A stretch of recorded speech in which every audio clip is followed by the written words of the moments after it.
Happy New Year, everyone! Now, the bad news is, Aida's on the loose and she's after the Darkhold.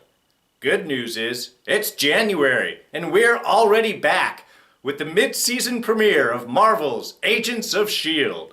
Season 4, Episode 9, Broken Promises. LMD, baby. Yeah. Hey everyone, D here, and welcome back to Marvel's Agents of S.H.I.E.L.D. We are here with the mid-season premiere. Oh, so exciting, and it's in January. You don't have to wait till March. Yes, I miss Agent Carter too. But we are already back, and I am really excited. We got 14 episodes coming up in this back half, and they kick things off with a bang. So, here is your spoiler warning. And we are off. Great episode tonight. I hope you all really enjoyed it. One thing I've really got to say straight off is I am really impressed with how much they have tightened up their script and their shooting and their storytelling. The pace that everything moved along tonight was just astounding. They did the first little chunk for Ghost Rider. That was 8 episodes. Here we've got LMD, and it looks like they're probably going to do an actual third arc this season. So telling these stories, I think, in this shortened period of time, 7, 8 episodes for a little bit of arc, really kicks them into gear in really proper storytelling, moving things along. Nothing was dragging out, and I was really, really excited about this. If this is the pace they're going to go for, please, please continue with this. Really tight, really amazing work, very exciting at the pace that everything moved through this episode. All right, so we've got sort of 2 main storylines going on. First one, of course, Senator Nadeer, Ellen, and her brother Vijay getting back together, bonding a little bit after his breaking out of his Terrigenesis cocoon. Thank you to Gemma. And that was kind of an interesting arc. Really kind of a strange story here with this family. So I guess their mom is killed in the Chitauri invasions, and then once the Inhumans start appearing, they make a deal with each other that if one of them is infected, that the other one would kill them. That is some weird family bonding there.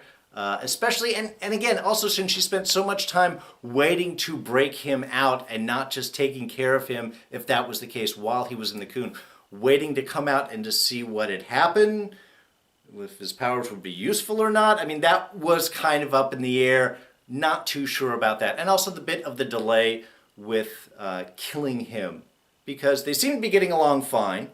And then they have a little disagreement about S.H.I.E.L.D., which seems to signal her to go, okay, let's go ahead and take out my brother, and then not. And yes, everything else in this episode really moved so quickly. This is the only one that seemed to drag. The nice thing about a quick script like this is people act so much smarter. Perfect example, when Gemma went into the senator's office in order to find out where she was and talk to the aide. And the aide goes and calls up the senator and says, oh, it's Gemma. One, I like the fact that he just recognizes straight off, hey, this is the scientist. We're moving that along. And then Gemma is not delayed in her reaction or any of that. She is right there, ready to take him on. They do their fight. They get the information. They move on. Everybody is acting smart. The senator's aide is acting smart. Gemma is acting smart. They're acting like spies. And that's one nice thing about this quick pace, this easy moving forward that they're doing with the scripts now that works so beautifully well. But then this delay of not killing him then did allow her to kill him at the end or shoot him at the end. Don't know if he died because he seemed to go into another Terrigenesis cocoon after he got dropped off into the water. So is he going to Doctor Who it? Just sort of come back, rejuvenate every time? A new power, same power? Anyway. So yes, that allowed that whole arc to happen. But that pause of not killing him and then going back to kill him once he showed that he did have powers, it works in a way for the evolution of their storyline, but considering how quick and fast everything else was moving, that was the only bit that seemed to drag for me. But of course, the real main storyline is the whole pursuit of Aida and the Darkhold bit. And again, This was really kind of nicely done. Again, very quick pace. They moved right to Aida rebelling against the team, and then the team trying to hunt her down, and then her invasion of the base, all very smart, using the electronics against them. Why? Because she's an AI. She can get into the system. All that really tight, really moving well. One of the interesting points within that, though, was May's reaction to Aida, or LMD May, as it were, her reaction to Aida. Because her reaction was such that she did not know, or appears that she does not know, that she's an LMD. Now, it's easy for her to hidden that when Coulson was still conscious, but even after Coulson went out and it was just May and Aida, she still acted as if she was May until Aida pulled out the thing and let her go. Now, she could have been doing that in order to not betray the cameras that were on them and thus reveal that May is herself an LMD. But Aida didn't seem to have that problem using the controls on her and cutting into her and doing all of that, putting, adjusting the camera eye in her. I'm assuming what that was about. But to me, that's really interesting. And I think that's going to be a real interesting point moving forward. And with this is, while May is now a tool of Aida and Radcliffe, I'll get to that in a minute, she doesn't know that she is, or at least her program appears that as an LMD, she does think that she is May, which is, of course, perfect. That's what you want from an LMD. You want them to think that they are the person that they are. But that's going to change her reactions into things. And I think it's interesting. It would have been easy to just have her then be an infiltrator knowing what is going on. But apparently even that is kind of beyond the programming. So while she is going to be a tool of Aida's search for the Darkhold, she is still going to be acting as May would. So I think that'll keep things interesting and, of course, really complicate her burgeoning relationship with Phil, considering that the real May is still tied up in the closet. And I think we had a really good discussion there between Radcliffe and Fitz on what it is to be alive. Because in a way you kind of have a whole little like Pinocchio thing going on with Aida. Is she's artificial, but she wants to be a real girl. At least that's the arc that we're setting up within this episode, is that she is trying to be alive. And I liked Fitz's, kind of looking at it is, well, she had simulated emotions, but now they appear to be, now they're real. And she doesn't have any control over them in the sense that it's all brand new. We as humans, we grow up with emotions. We learn to deal with them as we grow older and as they develop. For her, she is an actual person now, now being inundated by all of this emotional information and reaction. And I think that was just kind of an interesting point, especially putting in the idea is if she's moved beyond her programming and is making free will choices, does that then make her alive? And as such, and Radcliffe points, if you kill her, is that murder? Now, of course, Aida has killed the other agent, but she hasn't killed anybody else. And that was kind of an interesting change right there, is when the agent discovered May's body, she snapped his neck pretty quickly. That didn't take any time.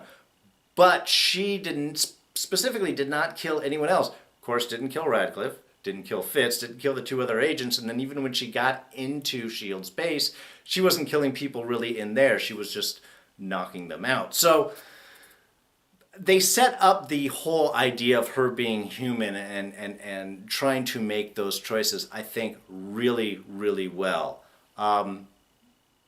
And then we get the big turnaround at the very end, of course, is that she was just a tool for Radcliffe, and Radcliffe is the one that is really searching for the Darkhold. And I gotta say, that kind of let me down. One, I love John Hannah. I love him in the show. I'm really kind of excited that he was somebody that could see the danger of the Darkhold and be willing to step back and go, hey, I shouldn't look at this. I liked that character concept. I like that idea. Now that he is the puppet master, the Geppetto to Aida's Pinocchio, really working things from the outside, now playing the long game, as he says. It gives depth, it gives interest to the character, but in a way I'm a little bummed out that now he's going the evil scientist route. It does, of course, change all of Aida's primary motivations, that was not something that she did his choice. That's just her program. That was her mission. And the way that it played out was, of course, to Radcliffe's plans.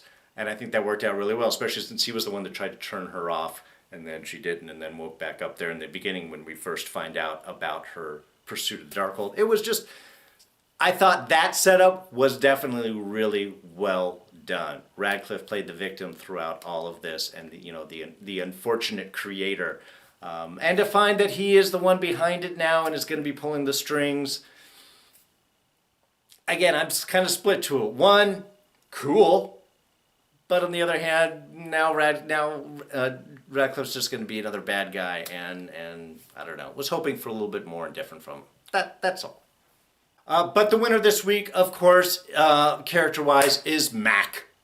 Mac just playing us in the role. The one who has the brains to go, why did you create the evil robot? Haven't you watched a movie in the last 30 years? Just beautiful. His reactions constantly through the Roy Batty statement. I mean, all of the constant movie robot references that he laid out throughout the whole episode. Even the final little quip to Fitz when he says, yes, small wonder. Of course, that's referring back to the old comedy show with the robot child. It was just really nice. And and that Yo-Yo was right there with him just really kind of confirms their perfect pairing. The fact that Mac has a special rider in his insurance that if he kills by a robot that he gets paid more, that's such a perfect character arc. I love that. And that Mac just basically gets to play us as the outsider going, what are you doing? Don't you know the bad things that happen out of this? I thought was beautifully done. Between that and the movie and the constant movie references was just, Mac, you were just awesome this episode. Oh, and last, just real quick, the trio of Mace, Quake, and Gemma together, that could be a real interesting bit. Mace and Quake's whole interaction there at the beginning that is kind of like half playful but half commander-in-chief and half, it was just beautiful. It was really questioning. They're really feeling each other out, half supportive, half not. I really kind of like that interplay going on, especially with Gemma in the group there. I thought that could be a trio I would be interested to follow a little bit more.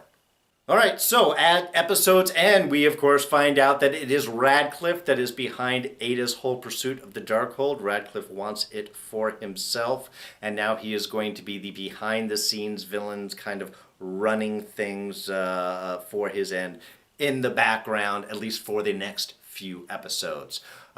We've got Vijay, who is now at the bottom of the lake, and it looks like he cocooned back up, so is this a healing cocoon? Is he just going to burst back forth? Or is this some sort of, like I said, a Doctor Who regeneration type thing where maybe he comes back out with a whole new power set? I'll have to sort of wait and see what goes on with that. Also, we have the Superior, who Ellen Nadeer referred to in the helicopter, who also her right-hand guy there, I can't remember his name in the episode, but he played Tex in The Last Ship. That's where I recognize him from. And I love him. I'm glad to see him doing some work. But he is the one that I also believe called up in order to get permission to shoot Vijay. So this is somebody else who is the behind the scenes above Senator Nadeer with the Watchdogs. Somebody else that we're going to have to find out a little bit more information about in upcoming episodes. But next week we get to find out a little bit more about Mace. Mace has a secret. We get to see what it is finally. And then of course continue this whole pursuit of the Darkhold.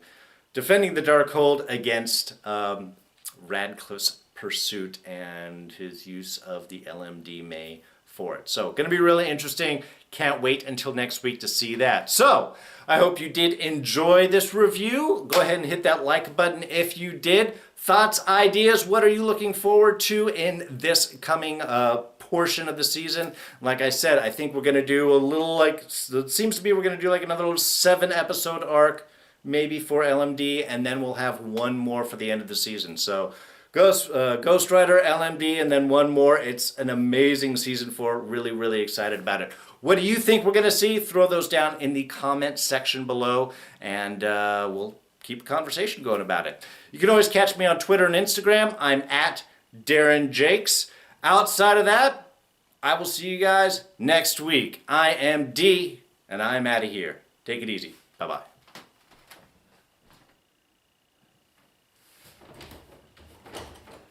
Hey, are you doing my show out there?